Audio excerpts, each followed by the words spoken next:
Consider this system with the transfer function h of s. The input to this system is a step signal with amplitude of k. We are going to find the value of the parameter k, which makes the initial output 0.1. To solve this problem, we use the initial value theorem. The initial value of the output of this system is the value of the output right after the time equals to 0. Since here we have a transfer function of the system h of s in Laplace domain, we can use the initial value theorem in Laplace domain as well.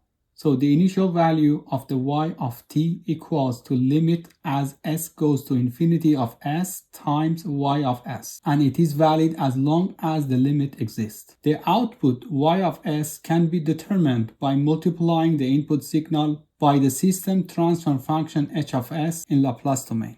As we know, the Laplace transform of a step function is the amplitude over the operator s. Therefore, y of s equals k over s times the h of s.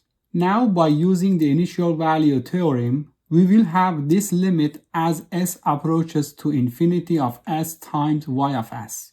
If we look at this expression, we have a s in numerator and s in denominator, so those cancel. After simplification, we get this expression. If we try to apply the limit, we can see that the denominator goes to infinity and the denominator also goes to infinity. So infinity divided by infinity is undefined.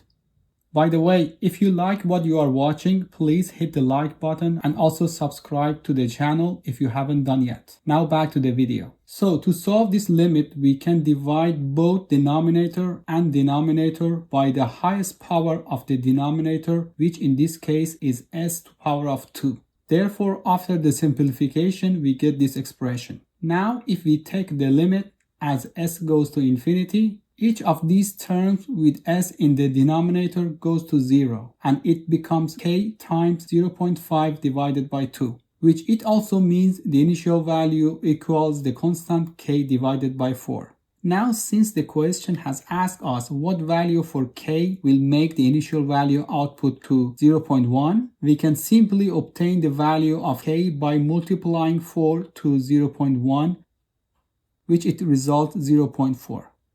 I have other videos in reviewing control system topics, which I will put the links under the video description.